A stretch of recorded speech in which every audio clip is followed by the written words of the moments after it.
We're looking at chapter 12 of our text, which deals with communication climate. The last segment looks at invitational communication. And so in order to be a competent communicator in interpersonal relationships, you have to develop an interpersonal philosophy that undergirds what you do and say. And this has been identified by some researchers. Foss and Griffin have used the term to describe their communication philosophy. So invitational communication is an approach that welcomes others to your point of view and to freely share their own. So in this type of climate, communicators offer ideas without coercion, they listen to ideas with an open mind, and they exchange ideas without pressure. Essentially, what is created is a climate based on value, safety, and freedom. And of course, this leads to greater civility. At times, it seems like our society is characterized by incivility. What does that look like? Well, harmful labels and slurs, for example, denigrate others' values and worth. We're using words in ways that demean and belittle others.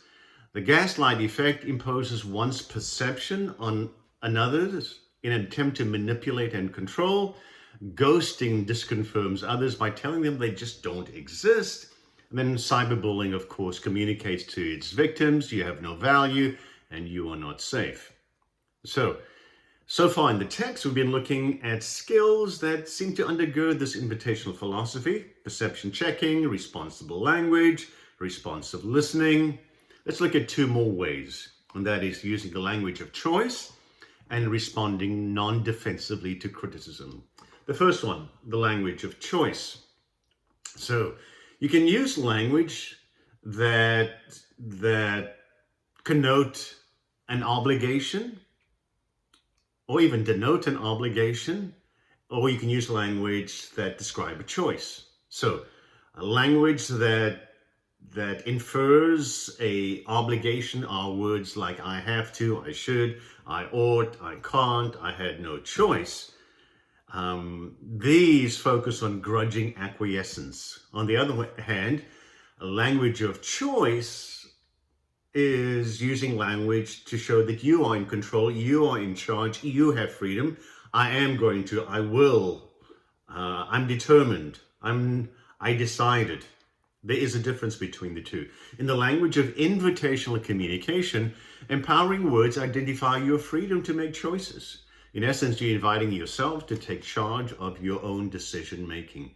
Whereas language of obligation increases emotional stress and, of course, decreases the likelihood that you even achieve your goal. So turn that have to in a want to, and it'll certainly facilitate your goal. One study found that when a request is followed by the phrase, but you're free to say no, respondents are actually more likely to comply with the respect. So when you extend the right of refusal, others are more open to respond favorably. Invitational communication not only extends freedom to others, but they exercise it themselves. It's fine to let people know what you think, feel, and want, and to have values, beliefs, and convictions that guide your choices. So how do you respond non-defensively to criticism? Sometimes when we invite others to offer their point of view, they might criticize and attack us. So what do we do in these challenging situations? Well, there are two methods. One, seek more information, and two, agree with the critic. Seeking more information. It is unwise to respond to a critical attack until you truly understand what the other person has said. And so one way to seek more information is to ask for specifics. Ask them to explain their position more clearly. Use a tone of voice that suggests you genuinely want to learn more about the other person's perception.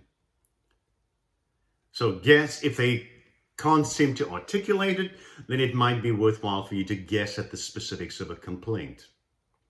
Another strategy is to draw out confused or reluctant speakers by paraphrasing their thoughts and feelings using the reflective listening skills that was described in chapter 7. The other option is to agree with the critic.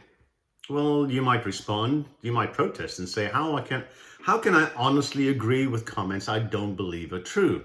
Well, one way to agree with the critic is to agree with the truth that is in their statement. Agreeing with the truth is quite sensible when you realize certain matters are indisputable. Is there anything that's truthful in the statement that they have made?